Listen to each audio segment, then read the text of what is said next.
Welcome to the Wandering and Elopement Risk Factors and Strategies training presented by FAU Center for Autism and Related Disabilities, or FAU CARD. FAU CARD is funded by the Florida Department of Education to provide free resources and support to people with autism and similar disabilities, their families, and the professionals working with them.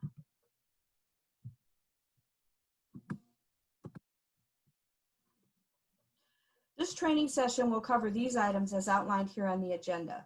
The importance of a safety plan will be discussed, as well as different ways that first responders are being trained to look for and acknowledge autism. Various identification options will also be reviewed.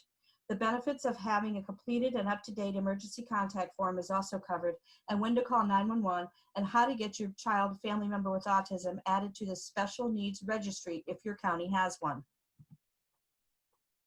For obvious reasons, a safety plan is put in place to ensure safety of any individual with autism. With a good safety plan in place, the risk of wandering and elopement can be lowered. In order to lower the risk of your family member wandering and eloping, be proactive and put the safety plan into place before an incident of wandering and elopement behavior ever occurs. Prepare the handout or emergency contact form to have available in the event your family member, or whether a child, teen, or young adult with autism, does wander or elope. Developing a safety plan can be an overwhelming concept for some families, so reach out to your FAU CARD clinical staff for support in developing your family's plan to keep your individual with autism safe. There are any number of major concerns for families who are living with autism, from sleep issues to eating issues to challenging behavior. But wandering and elopement is definitely a primary concern and can be challenging for families in their efforts to keep their family members safe. No matter the age, the individual can be out of sight in minutes.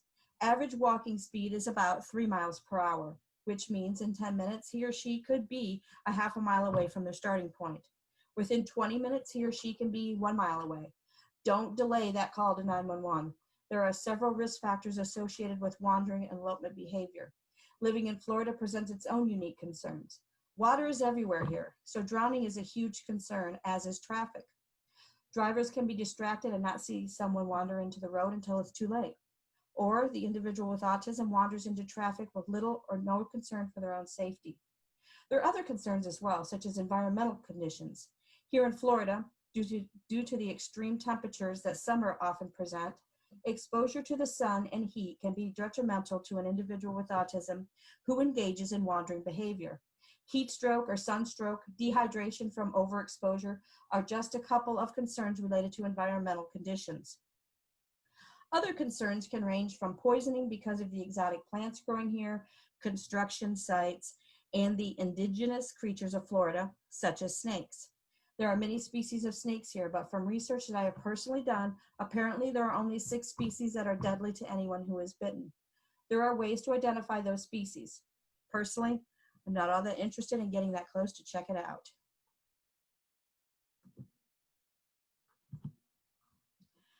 There is usually no indication to a parent that their family member is preparing to engage in wandering and elopement behavior, and the first time the person does is absolutely the worst time. That doesn't mean it gets easier to endure. Every time is scary. Handling wandering behavior is best done before it ever happens. How do you do that? By having that safety plan in place that we discussed previously, and by implementing some of the strategies that we will be reviewing a little later in this training. Wandering and elopement are often referred to together, but there is one main distinction between the two. Wandering is the slow getaway, exactly that, a wandering away from a safe, supervised environment. Elopement, or eloping, is the fast getaway. Eloping refers to the impulsivity of some individuals to run or bolt, get out of Dodge syndrome. There are some different types of wandering behavior as well. Goal-directed is also referred to as purposeful wandering, and is just that, wandering with a purpose behind it. Maybe they have a strong desire to get to the water or park, or maybe they like watching trains rush by. Misplacing a favorite item can lead to purposeful wandering. My son used to leave a favorite toy in the car, and he would go out there to retrieve the item. No big deal, right? Wrong. This is considered purposeful or goal-directed wandering because he left a safe, supervised environment with the goal of going to the car and getting that favorite toy. Bolting or fleeing is the same as elopement, as we previously established. Bolting or fleeing is usually in an attempt to get away from an overwhelming area or activity. Experiencing sensory overload is often a time when an individual will engage in elopement behavior, bolting or fleeing. The other type of wandering encompasses nighttime wandering, disorientation, and confusion as well. Disorientation and confusion is often related to Alzheimer's, but individuals with autism can experience some of this as well.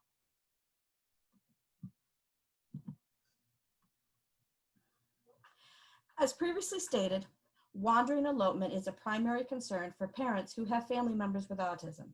Looking at the statistics and facts as published by the National Autism Association, we can see why wandering and elopement is such a huge concern. There are staggering statistics.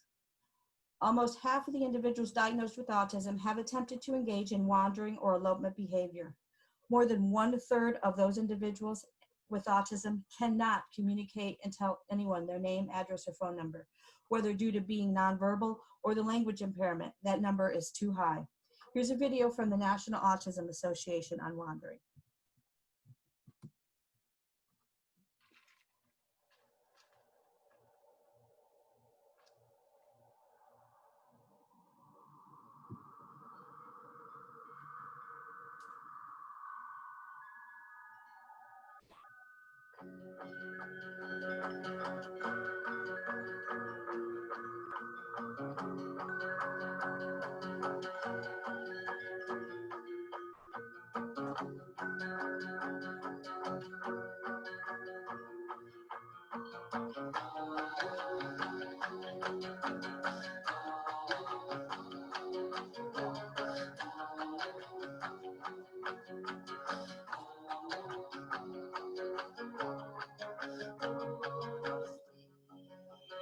A 10-year-old autistic boy who disappeared this morning has been found dead in a swimming pool. An autistic girl drowning during a party. Holding out hope that little John Burton Jr. had just been hiding. Where her body was found just a couple hours ago. An autistic boy wanders away from home and dies. Each week we update our missing persons list. We update any casualties. And this week we did have a little boy who was killed by a train, 12 years old.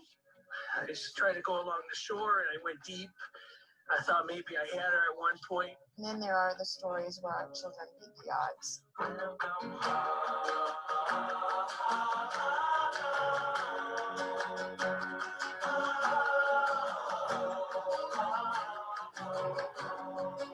I'll cry at a football game. So if you keep asking questions like that, I'll tear up here. There's a lot of emotion in this. There you see Nadia right there as she's being carried out. What a wonderful and happy ending to this.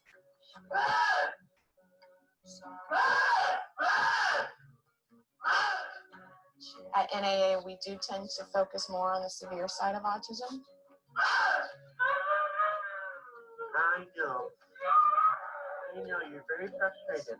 Our autism is seizures, head banging, insomnia, crippling bowel disease, debilitating fear, overwhelming sensory dysfunction, pica, and self-injury.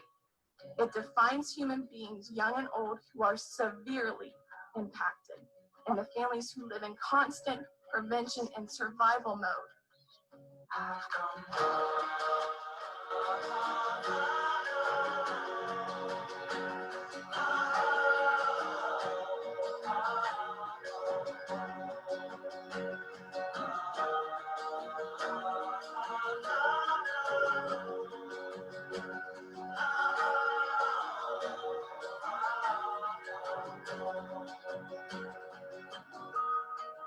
The National Autism Association is a parent-run organization.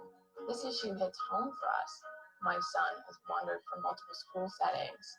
Our president at NAA, Wendy Fournier, her daughter is an active wanderer. We know how hard it is to keep our kids safe. There's a huge lack of resources. It's why NAA has created safety initiatives like the Big Red Safety Box, our Found program, the Aware collaboration, and autismsafety.org. Autism parents are strong. We're very dedicated. Good job. What? That means 15 seconds. Yeah. A little bit more. One. Look at the top part. One. Good, one spot. All right. You know, there's so little resources for these families. And what do you do when you live next to a pond and your child is constantly trying to get to the pond? We tell first responders to search water first. A lot of times our kids will not respond to verbal commands. They won't respond to their name. They won't respond to stop. So you have to just get in there and get them. Stay there, Ryan. Stay there. You look at Ryan's story, you look at the video, you see a happy ending. You also have to look at that video and imagine if that person wasn't there with Ryan. Listen to Ryan's cries and know there are so many children who have died this way without even the ability to cry out for help. We have to learn from those children, honor their stories, make sure that it doesn't happen to other children. These deaths are preventable.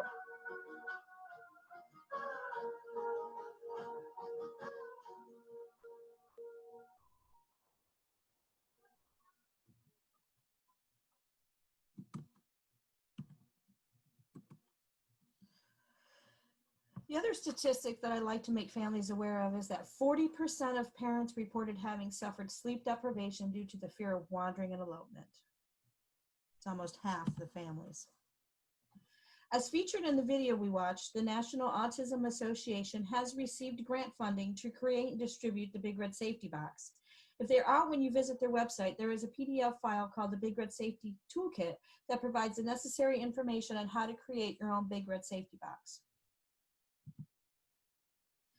As with any behavior, there's a function that motivates that behavior. That function could be for attention. In response to having a family member deemed safe from wandering, parents will provide physical attention by picking them up, hugging them tightly, etc. This can be considered reinforcing, especially if the individual likes deep pressure, such as tight hugs. Verbal attention has been given by reprimanding the individual for running away. For instance, "You scared me, don't ever do that again." Maybe the individual likes to be chased, but doesn't have a functional way to request that activity. It could be for tangible reasons as well, such as going to the car to get that highly coveted toy or get an activity such as going to the park or going to the water. The individual could also be trying to escape or avoid something that caused them anxiety or sensory overload. At school, an area the individual may try to get away from is the cafeteria. Why? The cafeteria is the most sensory overwhelming environment for a person with autism to be in. The sights, sounds, and smells all mingle together and assault their sensory system, often causing them to escape the environment or avoid going there at all.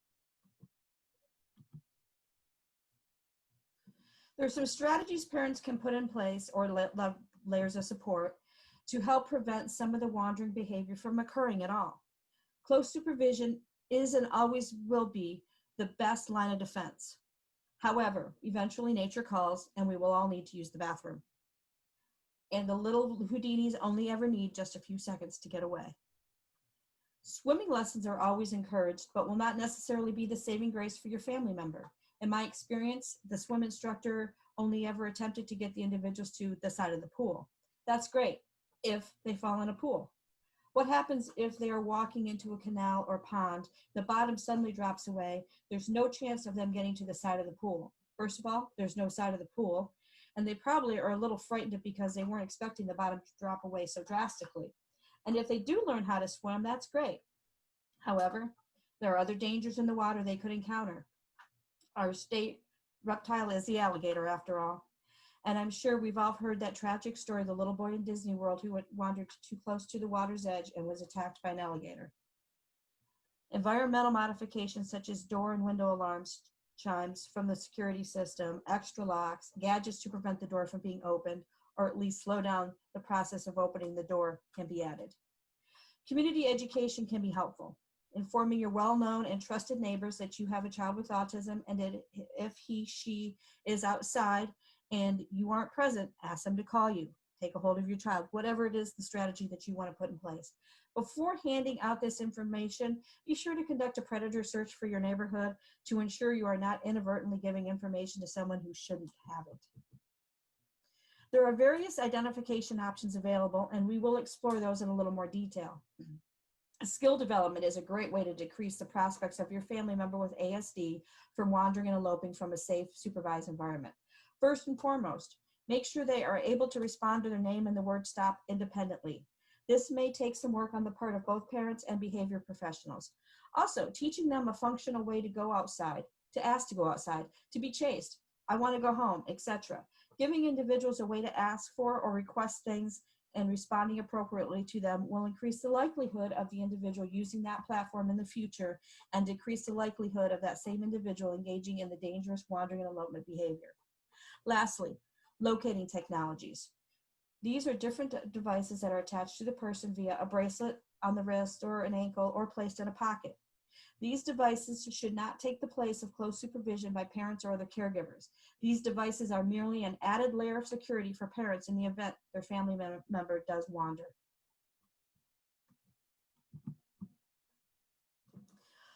Law enforcement and first responders are being trained to look for these icons and similar ones. Also, handouts on autism are also something they are being trained to look for. So tools for informing others, we'll look at one of those. Vehicle like the car magnets. Here's some pictures of some of those items. These are just some of the various icons being used in the community to acknowledge autism. There's a few others. There's the yellow dot program where you can have a yellow dot on your car and then information in the glove compartment for first responders to look for as well. Wearing some type of identification is imperative for individuals with autism, especially if they are nonverbal or are unable to or become unable to respond to questions about who they are if they're found. There are a variety of options available. The traditional medical alert bracelets are available from a wide variety of sources and a variety of styles and as a USB jump drive so as to have other medical information or autism information available. That's something they still have to wear as such as a bracelet or a necklace. These options, runner shoe tags, are primarily worn by runners. However, due to how intense sensory issues can be for individuals with autism, this is becoming a more common and popular option used by individuals with autism.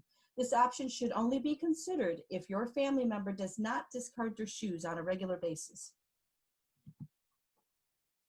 Teaching an individual to use a traditional ID card is a good skill for them to hone. These can be laminated for repeated use or coupled with a luggage tag to ensure durability. For individuals aged 12 and up, I recommend they obtain a state ID that can be easily obtained from Florida Highway Safety and Motor Vehicles Department located in every county throughout the state. A new optional designation is also available and is added with certain documentation and a $1 fee in addition to the standard fee for a state ID card. You can see that to the right of the screen there, where the veteran spot is there. It'll be a black D that distinguishes that they have a developmental disability, and then the DMV will scan in documentation of that. Other options available are zipper pulls with a name and phone number, and possibly the diagnosis, or indicating the individual is nonverbal, depending on what kind of space is available on that particular item. A t-shirt tag or pin is also an option that most will tolerate a little easier. Tags sewn into clothing or on the back of the tongue of the shoe are also being used as a viable option for those who have sensory issues. Tattoos are also a good option. They come in both permanent and non-permanent tattoos. As far as the clothing tags, we all know the kids have sensory issues, but if you put the tag on the front left-hand bottom inside of the shirt, then it usually isn't a problem because the shirt hangs over their shorts or their jeans so that it's not going to rub on their skin. Alert Me bands. I found this on Facebook several years ago. This option can be placed on the ankle, over the sock to lower the feel of the bracelet on their skin. It can have sensory processing disorder, autism, nonverbal, seizure disorder, whatever their disabilities are, you can customize them to the individual. All of these items are good, viable options to help identify the individual with autism if they wander or are somehow separated from a parent or caregiver. However, any of these can be easily removed by the individual. They also may not provide enough information on autism for the first responders to use when interacting with the person with autism in an emergency situation. Options that could provide more info on autism should be considered when choosing an identification option. Specific information could include the following: name, address, phone, nonverbal, epilepsy, sensitivity to light, sound, touch, any other information that may be specific to your family member with autism. The MediPal is used in the car primarily. It rolls into thirds with a Velcro clasp so that it can be attached to a seatbelt or the car seat harness system for ease in identifying the individual it is intended for. It also has an elastic strap on the back so that it can be placed on a window visor. Another way to use the elastic strap would be to attach it to the headrest directly in front of where the individual with autism sits in the car. You could also place a picture on the red plus sign that would appear in the see-through window of the MediPal that would ensure the first responders are able to associate the tool with the correct passenger of the vehicle.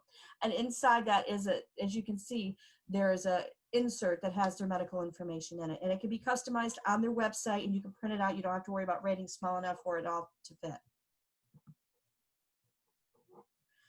There are a variety of locating technologies available for purchase to add another level of protection against wandering.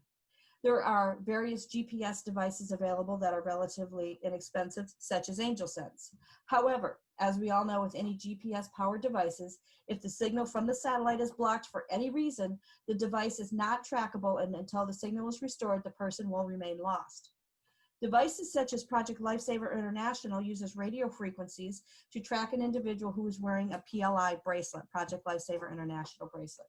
Here's a video about Project Lifesaver and how it came to be. For more information on Project Lifesaver Initiative in your area, contact your local FAU card clinician or Project Lifesaver International at projectlifesaver.org.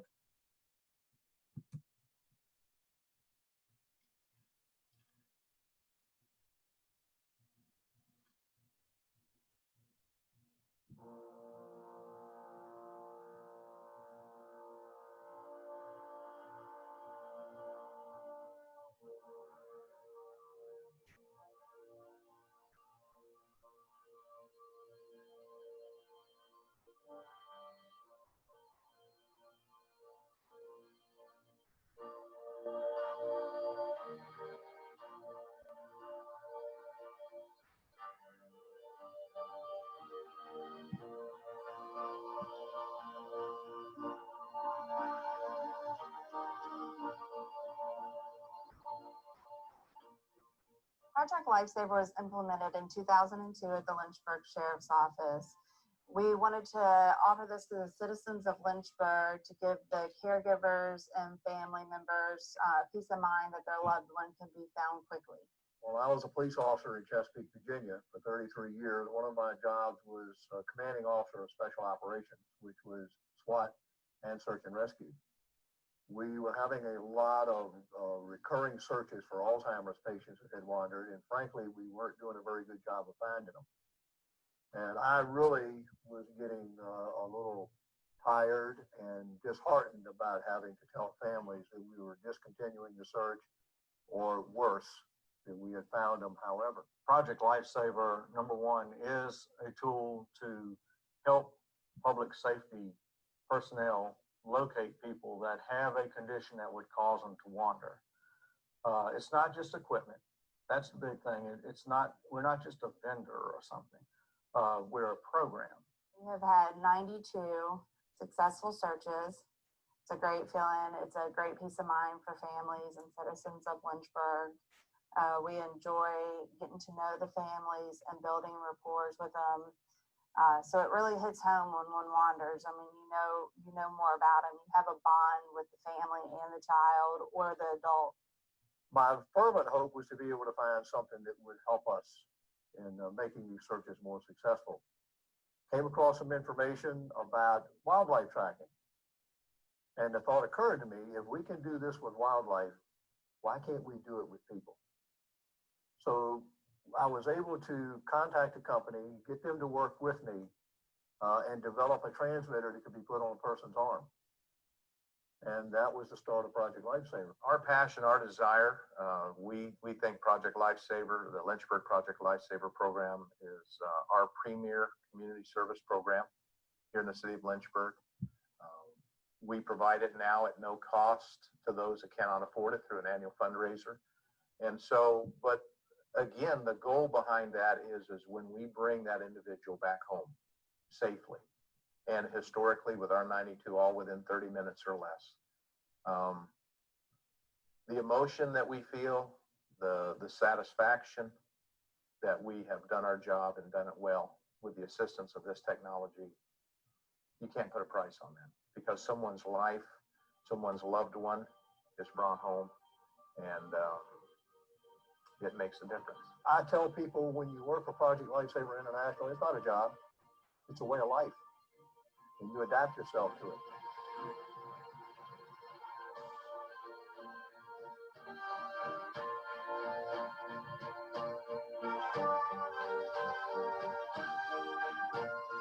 I'm not getting a signal. We're gonna have to call in the drone. I used to describe it, still do, as when you're searching for somebody and you don't have anything like this to help you, you are actually doing a swag search. And people say, well, what's a swag? I said, it's a scientific wild ass guess. Before Project Lifesaver, you didn't have any resources but individuals. When we first started the program, I mean, it was very bare basics. You know, we had the receiver, we had the transmitter, and they were pretty bare. I mean, it was just, something that had never been done before. So we were doing what we could with what we had. Then you had tracking equipment that could assist with you, assist with the search, narrow it down, make it a little faster, give that extra peace of mind to caregivers. Of course, when Project Lifesaver came to Lynchburg Sheriff's Office, and we had basic receivers that we used. In fact, our first rescue, we used those receivers and saved a 92-year-old lady that had wandered from a nursing home. And using that equipment, she was located in 8 minutes, and she would not have made it until morning. It was in December, and all she had on was a house coat. I kept feeling, well, we need to be stepping ahead. We need to improve all the time. We need to make it easier for the agencies, easier for the people, give them more that they can work with. Then you're actually able to extend that through air searches, which was wonderful. But the availability of getting a helicopter in a timely manner and getting someone available to fly the helicopter, you're having to depend on other people and other departments and other resources. Helicopters are great. I love them. However, they're expensive. And when you need them, sometimes you can't get them. Maintenance issues, weather issues, crew issues. And even if you can get it, you're 30 to 45 minutes and sometimes an hour away from it arriving on scene. Where with the drone, if you had that, you could just implement the search right there. You don't have to depend on getting an outside agency to come in and start your search. Here's something you can have in the trunk of the car. And it gives you what a helicopter would give you, and it gives it to you much quicker, much cheaper.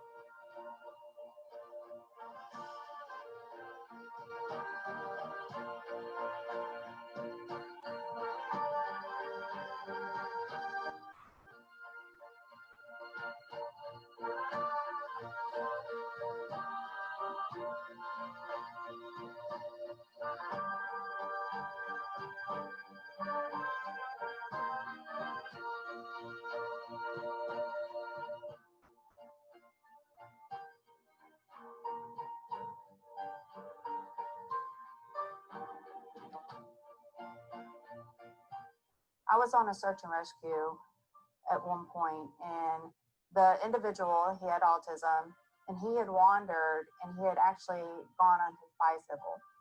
So we do not know how far he had gotten at that point. We weren't getting a signal from his last known location. So of course we had to spread out our perimeter. But we live in a very hilly city. There's tons of hills, low dips, creeks, and he had actually gotten along a creek line and was just gunning it. I mean, he had gotten miles from home quickly. I mean, he was a young boy. So with having just the ground units, it made it difficult. average Alzheimer's search lasts 9 hours. The average cost is $1,500 an hour. You factor that into, you can search with this equipment and in 30 minutes find this person. This program has already paid for itself, and much cheaper than you would have by launching this massive search. Lynchburg Project Lifesaver, Project Lifesaver International delivers exactly what it says. You know, Project Lifesaver is just wonderful, and it gives that extra peace of mind to the family members. I've made the statement that if it was just one person that we were able to go out and bring home safely, this program would be worth it. I think a lot of people don't realize how big this problem is. And if you don't think it's a big problem, pick up a newspaper. Go on Facebook and look at all the searches for people that have wandered off and not been found. And listen, we've got natural action reports where it was plainly stated that had it not been for Project Lifesaver, we would not have found this person for different reasons. You know, I think it's simple. If we had a funding source, we could do it for everybody.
Roger.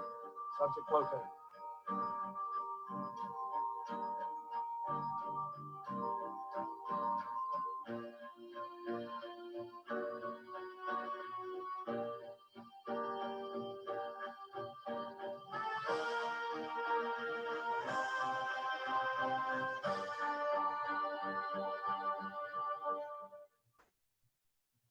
There are programs available on the Treasure Coast for Project Lifesaver. St. Lucie County has something called Project Lost, and Okeechobee has one as well.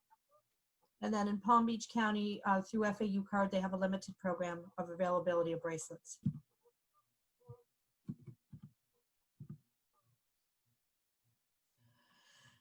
Now, emergency contact forms are important. Completing an emergency contact form and keeping one with you can be helpful in expediting search and rescue efforts on the part of law enforcement. If your child has ever wandered, you know from that experience, you know your response time was delayed. Once when my son wandered away in Walmart, I was in no shape to problem solve where he might be, let alone get management to lock down the store under a code atom. This form can be useful if and when you do have to call 911 or you go out of town. You could also make a copy available to babysitters, respite workers, and even to the school personnel. A picture is always a good idea to include on the emergency response form so that first responders know exactly who they're looking for. A general physical description could be the same for a number of individuals. Make sure the picture is not a posed picture from JCPenney's or school picture or another professional photographer. Use one that you took while your child or family member was out playing or after a full day of school activity, etc. The point is, your child or family member is not going to be all neat and tidy if he or she has wandered away in the heat of the day. Be as detailed as you can regarding the information you include on the emergency response form. If you would like it proofread after completion, contact your FAU card clinician for support on this. It's important to also note favorite places, likes, and especially dislikes. Listing dislikes will facilitate the search and not waste valuable search time with places that could have been eliminated in the beginning. Likes and favorite places are equally as important as dislikes. Remember the experience I briefly mentioned about my son wandering away in Walmart? A lady who was in the store heard the frenzy in my voice, and she came over and asked if I was looking for the little boy sitting in front of the pretzels. If I had been able to, or had an emergency response form with me listing his likes and favorites, I would have been able to determine 2 places he always wanted to go in Walmart: the pretzel snack aisle and the VHS tape area. So likes, dislikes, and favorites are definitely key pieces of information to include on the emergency response form.